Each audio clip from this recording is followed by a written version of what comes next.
SMR Podcast Network. You should be listening. Of course, I'm leading us. This is how we do the show. What's going down, everybody? RWT family, Smart Mark Radio listeners, cars driving in the background around Paul's house. This is the Retro Show coming at you. Mo and Paul edition. Still no Moni. Moni's coming back, though. Don't worry. She's coming back. This is something we talked about today. I know you guys want to hear her. You'd much rather hear her rather than hear us. I know you want to hear her sultry, sexy voice, but you get us. Yeah, we apologize. But if you're a woman and you like our voices, just keep listening, baby. You know what's up. We're here for your listening pleasure. Sorry. Oh, listening pleasure, not the other kind of pleasure. Well, that too, but just don't get in trouble. Anyway. Oh, I gotta keep it PG. I'm sorry, my bad. Oh, I'm sorry. I gotta keep it. Trust PG. me, nobody knows what we're talking about. Anyway. Oh, can we go to PG-13? I mean, aren't they 13-year-olds? Well, yeah, that's fine. I know you guys have no idea what we're talking about. First off, hold on. Nobody said nothing about going PG. Okay, this isn't WWF. I don't want to cut out all the nonsense. I said PG-13. We could still say shit. That's the gimmick here, bro. I'm trying to keep out as little cursing as possible. And because there's no WCW, I think we'll be fine this week. I did not use any profanities other than that. If you have no idea what the hell we're talking about, check out our other show. Check out our Wednesday Night War show. Mr. Moses Marquez just happens to work at a school. He just happens to have students who are there who actually listen to our show. The parents and the teachers just happen to find out, and they want us to keep it a little bit on the level of being less profane. We are trying here. Look, we are adults. We get excited. Sometimes the F word slips. Sometimes a lot of S word shit slip. Like that. I did that on purpose, by the way. And there you go. A lot of A words fly out. Look. We use our P's and Q's. We try and stay on them, but half the time we just kind of let them out. Don't hate it. It happens. But to make it to clarify, if you will, what it is, if I've had two separate parents, have both come up to me, both wrestling fans, both have said, "Oh, hey, that's cool. I heard you had a podcast." They listen to my show. The adults do. The parents. They said if I can cut out the profanity or at least lower it to a minimum, they would be more than happy to listen every morning when we drop it on their way to school, not after when they're, heading to work and they're, barely paying attention. Anyway, the point is this is going to hopefully make us better all around, but I have some stuff to complain about.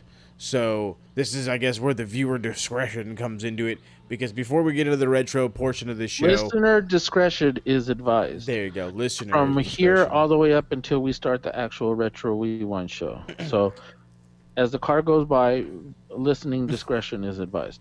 That is correct. So right now, before we had mentioned in the previous show that you guys heard yesterday, we are going to actually do a little ramble over Crown Jewel, or as some are calling it, Blood Money 4, and. There's not a lot I want to touch on it. There's just, I do want to, there's a few things I want to put over, and there's a few things I got to get off my chest.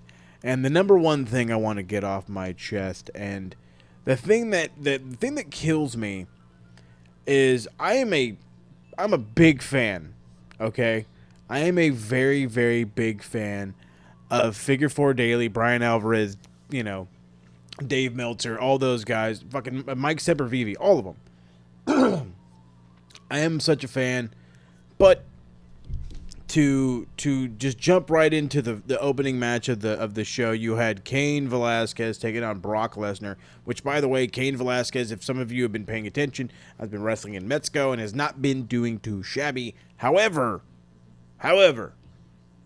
they go out there and they have the worst attempt at an MMA fake fight I've ever seen. And I've seen some bad ones, folks. I've seen movies that are just terrible, okay? Terrible. And they're out there and they're having this 2-minute fight, and all of a sudden, somehow, some way, the Kimura gets locked in, which, it's fine because, Kane's on top. It's just, Brock's able to use his mind from the bottom. He locks into Kimura. But Cain is a former UFC heavyweight champion. He's fought against quite a few Brazilian Jiu-Jitsu practitioners. I'm sure there's quite a few he's trained with on a regular. You're telling me this fucking guy can't get out of a Kimura? With the extensive experience he has, he can't get out of a fucking Kimura? Are you serious? And it wasn't even a good Kimura. It wasn't even like it was like he was using it, but he wasn't using it to its fullest extent. Now, I've seen it done. I've seen it done in UFC before. I've seen it in Bellator. I've seen in general. This was a load of crap. Yeah. Pardon my French. This was just a load of crap. You mean to tell me that there was no way in the world that Cain Velasquez could not punch him in his kidneys, punch him in his ribs, punch him in anywhere down there with one free hand? I got a better one for you. You telling me this fucking guy couldn't put a foot on the rope when he was as close as he was?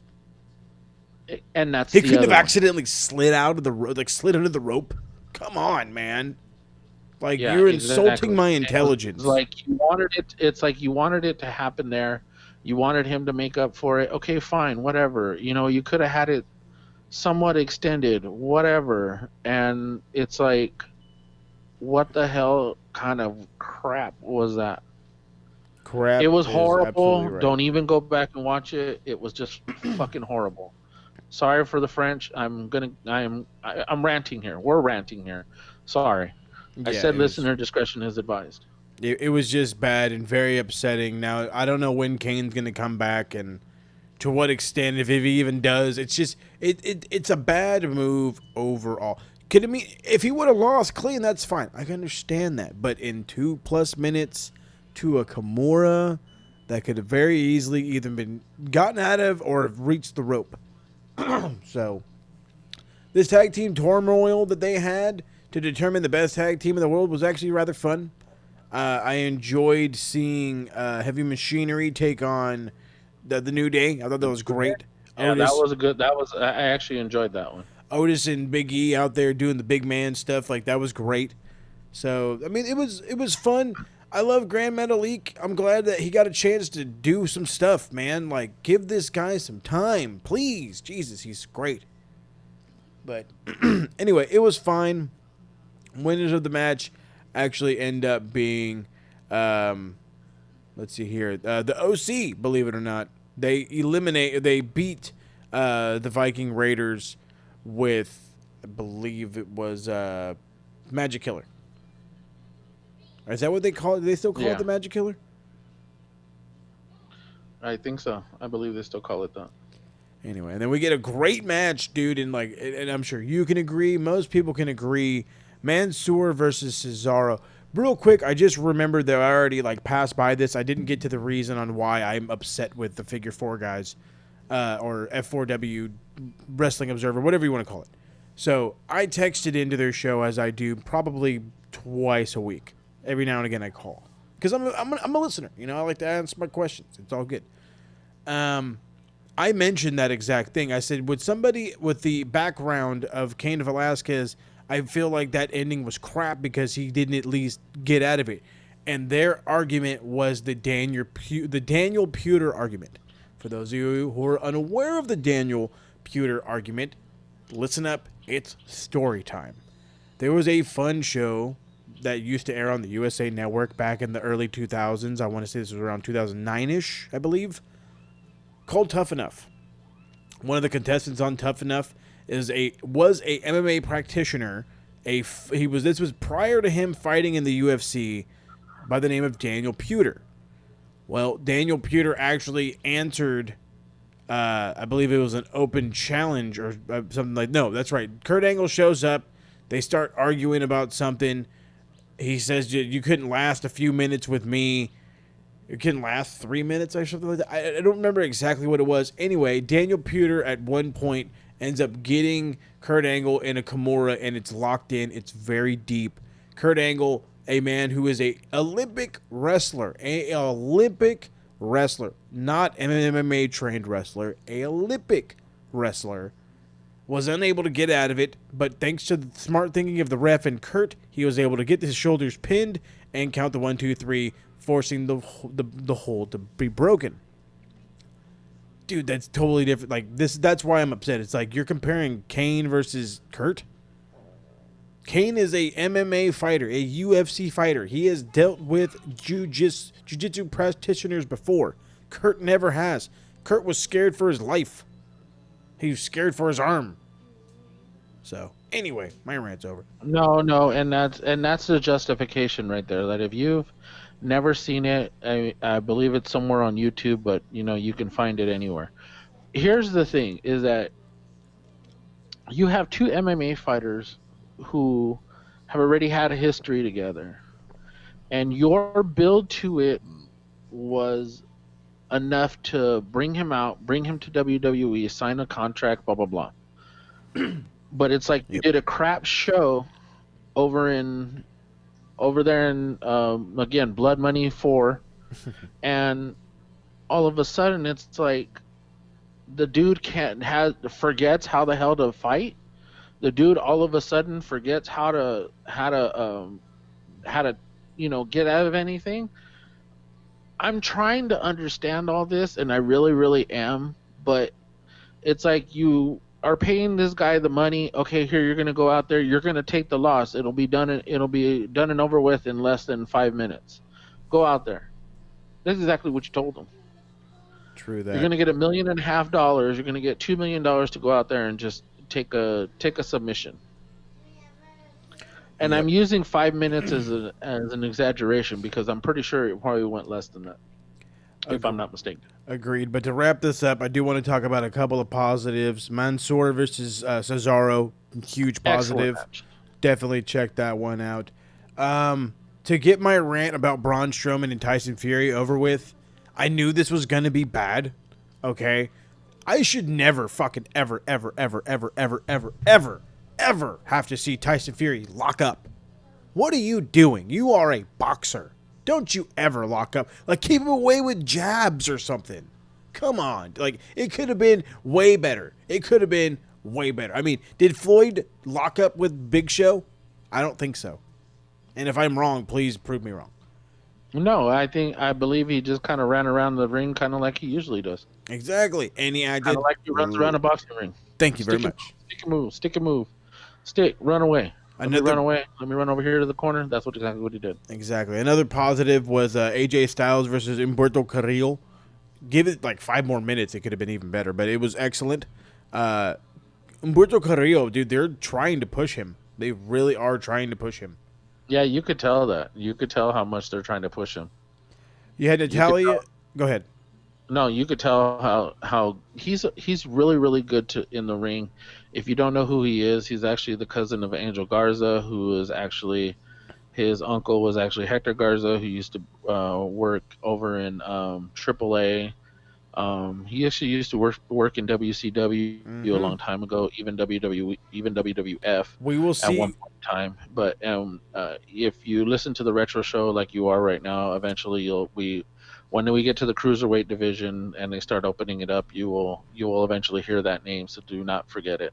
About 1997. So bear with us quite a few months from now, but you will start to hear names like Hector Garza, Rey Mysterio, Psychosis, La Parka, the list goes on. But stay tuned, more is to come. Natalia versus Lacey Evans, the first ever women's match. They wrestled in shirts and like bodysuits. So it was pretty fun, believe it or not. They had a pretty okay match. Like I thought it went better than what I thought. It went a little bit longer than what I thought. Agreed. But at least I have to say this much, at least, and this isn't even a knock on the religion or anything. This is more or less you're allowing young girls who are in the crowd to not just see men in the ring. You are allowing them to see that they can achieve their goals to be a WWE wrestler as a woman. You know, those little girls need something to hold on to because of everything that goes on in that country. So yeah, I'm not trying to get political. Really, I'm not. This is more a moral thing. Well, I mean, it's good for exactly. It's good for morale. Like the girls have a great positive role model to look up to. Not like saying that they don't already, but think of like where you could be. You know what I mean? You don't have to, you know, listen. You know, you could be a bigger person. You could be your own woman, if you will. So just Yeah. a possibility to endless. Team Hogan versus Flair. It No, was don't get me started. alright. I mean, Don't. okay, I'll leave it alone. That it was horrible. I mean, aside from the couple of little spots here and there, it was Yeah, horrible. that's really it. It was like, why are you doing this to these guys? It's like, why are these guys necessary for this? You could have had them all in individual matches and still had something better, but no, you want to decide, 5-on-5, Hogan versus Flair. You're not going to get them in the ring, but you much rather have them waste the time of all these guys that could be performing in other matches for other Agreed. reasons. All I gotta say is, if you're gonna watch this match, if you don't laugh at what Ricochet is wearing, you have a stronger will than I do, and that's all I gotta say about that. Then we get the main event of the evening, the most talked about thing so far, which is a Falls Count Anywhere match, a match that has to have a winner according to the announcers. Seth Rollins defending the Universal title against The Fiend. Long story short, these guys beat the shit out of each other all over the place. They get thrown through this and thrown through that and hit with this and hit with that, and it's mandible claw. Sister Abigail for the win. Onto the floor, that is, after the Sister Abigail, because Sister Abigail is supposed to be more dangerous than the mandible claw, because Sister Abigail is more. Anyway, long story short, The Fiend is champion. And then for those of you who watched SmackDown, you know Brock quit. So we're gonna get a blue strap around the belt. We're not gonna have a red one because now it's not on the red brand anymore. So now we're gonna get a blue strap around it at some point. Who the fuck knows? Stay tuned tomorrow. Make sure you're tuned into the RWT Facebook group. Make sure you're logged in and subscribe to our YouTube page, where I will also be going live, in our Twitter, all that stuff. I'm going to go live, and I'm going to give you my guys' rant on all the news going around. But you're here for the retro show, so let us get in to Hold on, I got retro one more thing. show. Hold on, I go got right one ahead. before you start it. I got one more thing. If you didn't watch SmackDown, there was a reason why NXT showed up. Yes. And I found out the reason. It was because the plane was delayed from coming back from Saudi Arabia that a lot of the stars were on, so they needed to fill in at a point. But I think the invasion that they did actually went over well. Agreed. The problem is that a lot of people didn't see it. Not necessarily true. This was actually the highest grossing episode in quite some time. Because nobody knew that it was going to happen. Everybody thought it was pretty much going to continue on the same pace that it used to before. So the fact that it wasn't that way, the fact that it was that, again, something that they kind of put together last minute. It wasn't something that they. So then, real quick, do you think that maybe they could have got a bigger number if it was announced? I think it. I'm not well. Or at least hinted. Or let me refresh that. At least hinted. Say Tripp showed up on a Monday and was like, be mighty crazy if somebody invaded or whatever, just he plugged it, and then next week it happens. Just so happens to be quote unquote at the same time of these plane delays. Go ahead. Okay, here's the thing. So we saw the ratings for Raw last week. We saw the divorce thing with Rusev, Lana, and Bobby Lashley. Cringe. Okay, we saw the numbers, but you go on YouTube, it's the highest rated. It has the most views it's had. It also has its highest amount of views that WWE has had in their history. So if you look at it from a standpoint of individual things, yeah, people get bored of it. People will come back to it. And that's the thing about WWE is that, people get bored of seeing the same thing. It's like, dude, this is a 3-hour show. Do you understand that people get tired of seeing the same crap? Nah. It's such good shit, pal. It is necessarily true, because if you look at people will watch the clips on YouTube more than they will watch the show.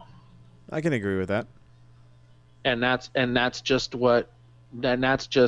how we are in society now. We're not in that where we're going to watch a whole show for 3 hours unless it's like an epic movie, or or if it's, you're going to sit there and watch like a series on Netflix. I mean, that's, or Netflix or Hulu or whatever format or whatever, streaming service you have, that you'll stream.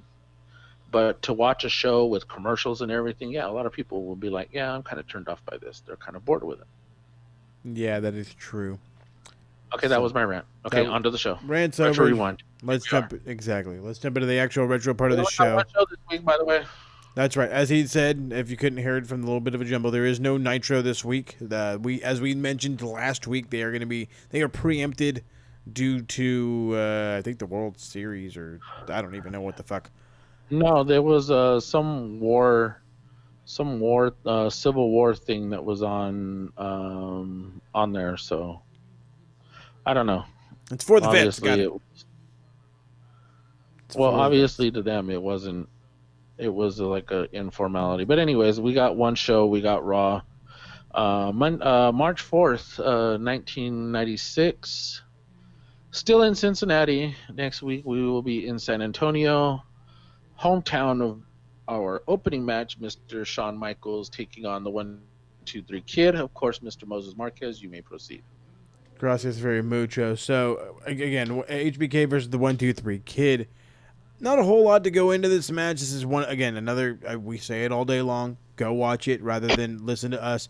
But I will give you my brief little insight. HBK throwing Kid over the ropes during his entrance. I thought it was great. I popped and laughed. Shawn showing off his strength by hitting a military press slam on Kid, which is something I'm sure he can't show off often. We get a brief interview from Brett as he's sitting backstage watching this match. Big crossbody over the ropes by Kid, and DiBiase gets a cheap shot in as the ref is distracted. Brett says that's disgraceful. Where's the ref when you need him? I'm like, I know. You're telling me. When we come back from break, Shawn is still selling for Shawn, still selling for Kid, and Kid looks to be in total control. Michaels makes a comeback with a big moonsault, then an elbow drive right to the heart. Kid slips out of the ring on a sweet chin music attempt, and then he misses a leg drop from the top rope. Then we get the sweet chin music for the 1-2-3. Shawn Michaels wins, celebrates with a little girl on his shoulders. Afterwards, I gave it a 3. I rather enjoyed it. I thought, holy crap, it's about time they have a good opening match on Raw. Yeah, this was one of my favorite openings. And it's been a long time since we actually had a good opening, or even a halfway decent opening. Yeah, so seriously. It was good. It was good to see. Yeah, we'll take it. We get into the next segment here. Actually, let me get did you give me a rating? I actually gave it a 3 also, so you're not the only one. I know, like I said, it felt like a great enough opener. It garnered a 3, good for HBK. And Kid, Goldust video package here from Piper's Pit. He says that most of his teenage fantasies took place in this pit, and he exploded with pleasure when Piper broke a coconut over Jimmy Snuka's head. He goes on to say that he gave him. He goes on to say that his films, that he's on the rise of films in Hollywood, but Hollywood is where Goldust is from, and he can't be the greatest because that title belongs to him. And then he creepily plays the bagpipes, and it sucked. And he was wearing a kilt the whole time. And I'm getting very uncomfortable with Goldust. Like, I don't know how else to put it. Dude, you need to get over your homophobia, dude. You know what? Dude, this people classic. say that shit, but when they try to out-gay you, it's fucking weird. Look, I'll out-gay you. That's gross. I don't want no part of that. Before you even started. Anyway, so here's the thing: is I love Goldust. I love how Vince just told. I love how Vince. Here's your character. Run with it. It was literally what he did. Yeah. It was like you have to. He literally described the character to him, and I remembered. I remember the video that he did, the story that he did behind the Goldust theme, and he was just like, Vince came to me. He goes, I have this character. He goes, he's very. He goes, his name is Goldust. He goes, he's very provocative. He's Flamboyant. He's flamboyant. He gave him a bunch of descriptive words to try and tell him, this is how I want it, you run with it. And literally he ran with it, and it was like, I swear it was the freaking most awesome shit I've ever seen in wrestling. And it was just the character itself. I loved it. I don't care. I loved it. Yeah, no, I'm The right there sexual with you. innuendos were freaking priceless. Huh? No, I mean, I agree. I liked the segment. Like I said, he's a different breed of cat, as they say. So Yeah, he is a different breed of character, so we're not gonna jump on that. Got an Ultimate Warrior package, by the way. Apparently, yeah, he's but coming back. I love but I love how Vince calls the whole segment crap, and then King's like, "Well, have you seen Piper's movies?" I thought that was a funny line. But yes, we do get a video package for the Ultimate Warrior. He apparently is on his way back. He will be wrestling at WrestleMania. Piper calls in with a quote-unquote special announcement as Hakushi is in action. And, of course, Sonny is the host of WrestleMania. They fucking have had hosts forever, apparently. That was just like a thing. But apparently not. It's been a thing for a while. We get an advertisement of Yokozuna and Undertaker joining forces to take on Owen Hart and the British Bulldog next week on Raw. So Let's talk about that match. We're getting into the I do. match. Justin Bradshaw, or Justin Go ahead. Hawk Bradshaw, if you will, taking on Hakushi. This is when Roddy calls in. He says he'll be there next week to tell us who Warrior's opponent is, and said Goldust is playing mind games with him, and he'll take care of that next week. Bradshaw kills this fucking dude. Hakushi tries to make a comeback. Bradshaw is too strong. After a crossbody from Hakushi, Bradshaw power slams him onto the floor, hits a clothesline from hell for the win. I gave it a 2. Justin Hawk Bradshaw. If I keep fucking hearing that over and over and over again, I'm going to punch Vince McMahon. Well, that was his name. I fucking hate it. We know Call him him- we Justin know Bradshaw. We know Mr. Justin Hawk Bradshaw as Bradshaw and one what was his name again? Mr. JBL. John Bradshaw Layfield. Here's what I wrote down, and you're gonna laugh. We got Zeb Coulter on the outside. Yep, there he was. Uncle Zebekiah. Mm-hmm. We have Doc Hendricks jamming out with a band like he's a groupie. Oh, yeah, he's been doing that for weeks. No, I know he's been doing that for weeks, but it's just like now he's actually up on the stage and he's over there. He's like doing the air guitar thing, like he was really into it. Bad Street, USA. Anyway, so so Piper called in. I love how they act like Piper is like a huge fan, but he's no Hulk Hogan. Agreed. I did that on purpose because that was my kind of sarcastic underline to it, because he's no Rock, he's no John Cena, he's no Mike Mizanin. I'll go with that. Yeah, I'll dig that. I like that. Although I did like They Lived. It was all right. I liked it. It's a cult classic, actually, if you didn't know. It was a cult classic. No, I did know. Anyway, did we mention that Hakushi got brandy with a Sharpie brand? Yep, and it says JL. JL. Or it says JB. JB, there you go. JB. Mankind promo. He says only mankind can be this evil and no one will have a nice day. Oh, wait a second. Oh, hold on. Go ahead. It's a JHB because there's the line that goes across in the middle. Yeah, it is terrible. JHB. Sorry, my bad. Okay, continue. Terrible. Anyway, I go over the Mankind thing. Next match, Hunter Hearst Helmsley taking on Bret Hart. This is the main event of the evening. There's a little girl crying as she gets Bret's glasses and jacket. There's a That lot was going on in in the New background. York. There's a lot going on. That was There you go. That was in New York. You're right. And there's a whole lot of shit going on in the background for the main event. Like, I felt like somebody was getting kicked out of the building or something. It's kind of funny. Anyway, yeah, it looked like somebody. It looked like somebody like there was an argument or something, and then all of a sudden you see security. So yeah, I was just like, huh? Well, okay, whatever. I did want to point out one. I did want to point out one thing before we start talking about the match. Can I talk about the woman who led Triple H to the ring? Go for it. Her name is Emerald Hart. Mm-hmm. That is her real name, by the way. Mm-hmm. Let me put it to you like this: she is a Penthouse pet. January 1996. Hello. Yes, I will send you the picture after we are done, and yeah, at least that'll make your mind wander. That's right. And if you want to become a Patreon, you know what I mean. We got some stuff for you. Yeah, we'll send you those pictures. Anyways, go ahead. So to put this match into, I guess, perspective, it's Triple H gets pretty much the heat to start out. Bret makes a comeback, remains in control for the most part. That's when all of a sudden HBK comes down with a chair in hand. He's not there to attack. He's there to watch. Bret and him have words. He's like, "What are you doing here?" "I'm just watching, bro. I'm just watching."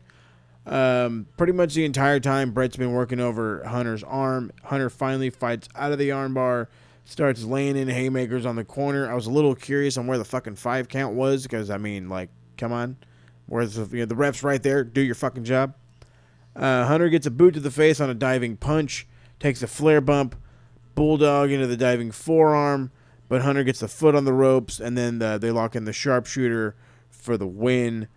I gave it a 2, and this is my statement, and I apologize for anybody that is a diehard Bret Hart fan.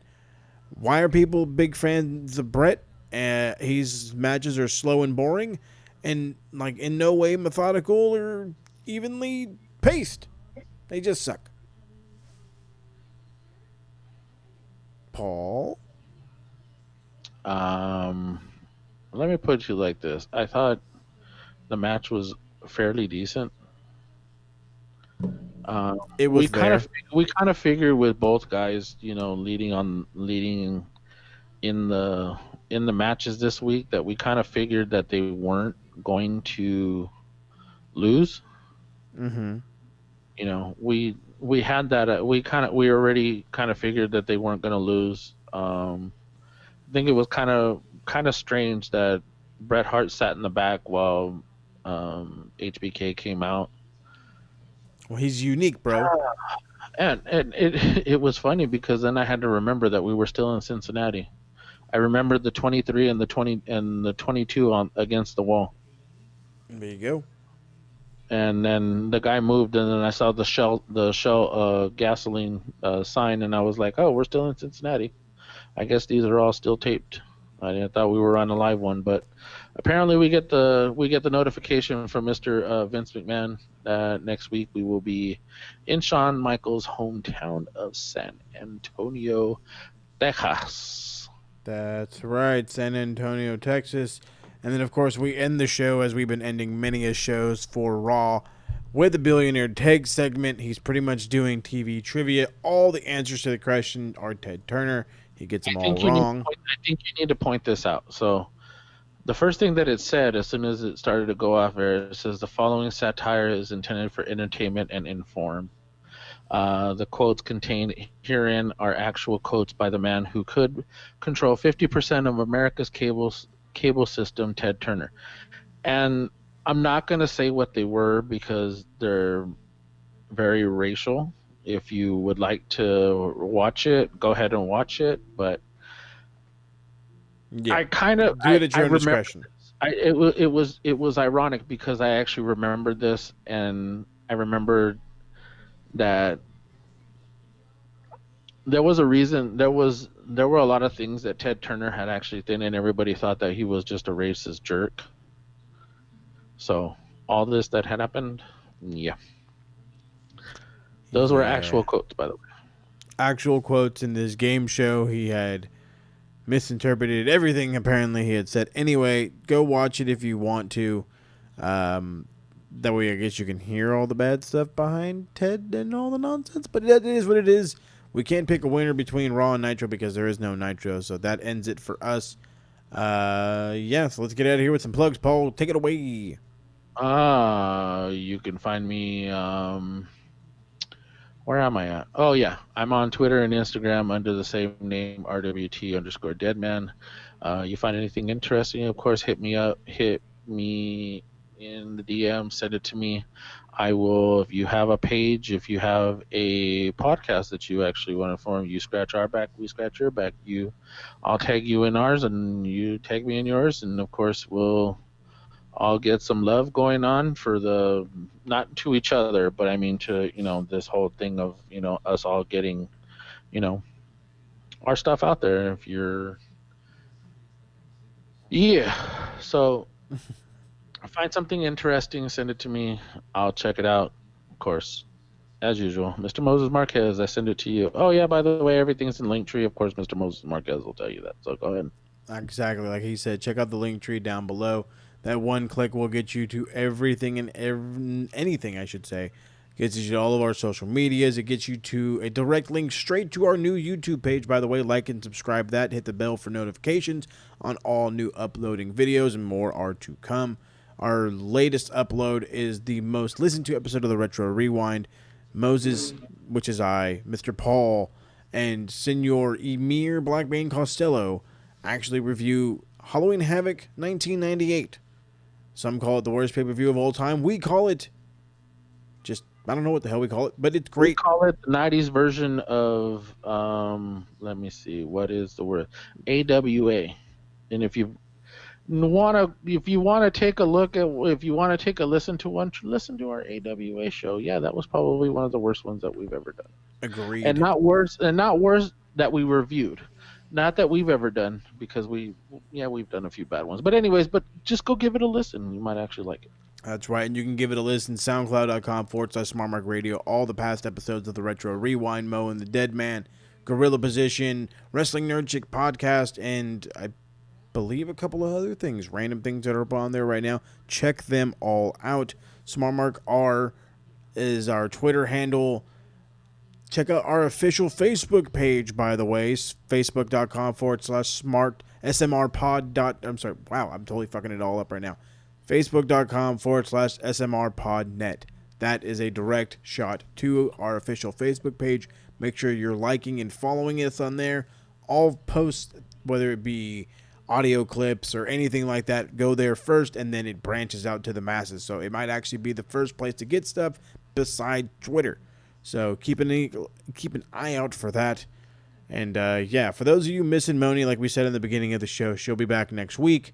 So let's hope and pray that she is actually back next week.